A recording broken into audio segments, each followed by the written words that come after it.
Hey everybody, it's Eric from epautos.com, your Libertarian car guy, and I'm going to try doing a little bit of a monologue here about my latest article using my new camera. I don't know whether you'll be able to actually see the text as I read, but I'm going to give it my best shot. The title of today's rant is that there will be more, and the thing that inspired me to write this article was the incident that happened yesterday up in Virginia, up in Alexandria actually. So no more need be said about that, and let me commence with the rant. And here we go. Violence is unfortunately fungible. As this society becomes more and more officially violent, it is probable that unofficial violence will also increase. In fact, it is almost a mathematical axiom. It is also one not comprehended by those most responsible for initiating the process. Police and politicians seem baffled by the growing disenchantment with their class. They seem to expect people to behave toward them with respect and deference no matter what they do, by dint of the fact that what they do is official and legal. Why are politicians left and right increasingly despised by reasonable people? Could it have anything to do with the fact that they will not leave people alone? That all they do, at great expense to us and with great pomposity, is decree how we will be allowed to live, what we must do and what we may not do, most of these things being precisely none of their business to so order. But they believe that everything is their business, which endows them with an effrontery so great they've lost all of the normal restraints that bind ordinary people. We have arrived at a point in our history that absolutely nothing is off the table, beyond the grasping control of these professional grifters, which is what they are. These are not people who earn an honest living by free exchange of value for value, as most of the rest of us do. These are people who take vast sums of money and then dispose of vast sums of money, none of it theirs by right.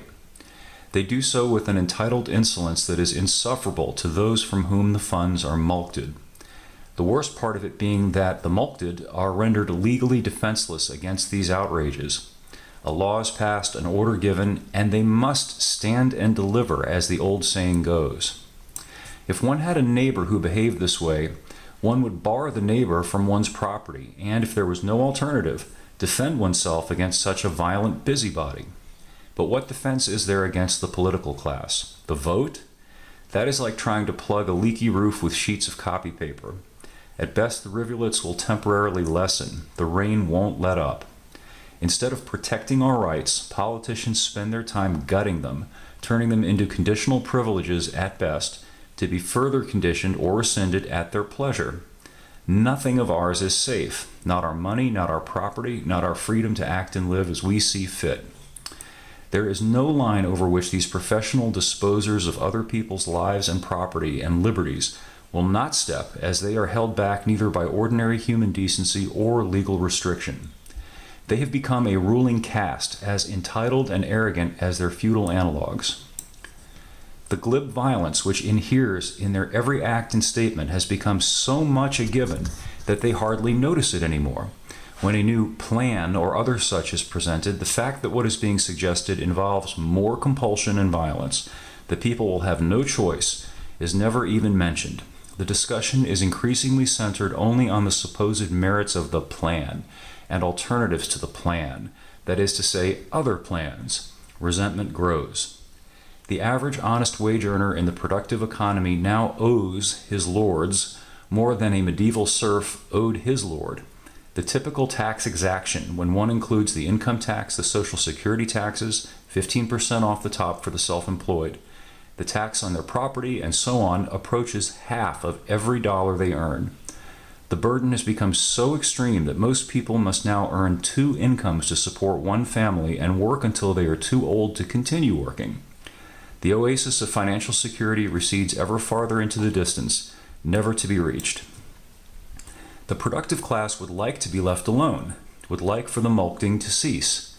Meanwhile, the client class, their ranks swelling with millennial Marxists, demands ever more mulcting for their unearned benefit, which the politicians are happy to oblige as they receive payment for their services in the form of ever-increasing power. Social resentment swells. As it does, more overt violence becomes necessary to keep the pressure cooker's lid clamped in place.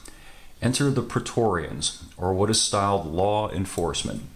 It is no accident that this term, which is brutally honest, has become the preferred one, nor that these enforcers of the law wax brutal, behave toward the citizenry as occupying soldiers, barking orders and demanding immediate submission. Resentment of this bullying is also increasing, which has the effect of justifying a kind of doubling down by the enforcers, whose mental state is becoming exactly like that of an occupying army with threatening partisans. A soldier of the Wehrmacht and veteran of the Drang nach Osten would understand completely the fearful bleat of officer safety eructed by the enforcers of the law. More distrust, more dislike, morphing into hatred barely suppressed on both sides. It is none of it good, and it is going to get worse, because violence is fungible. Well, that's today's rant. It's up at epautos.com, the web's best and only libertarian-themed gearhead site. Thank you for listening. I hope you'll visit the site and look forward to your comments.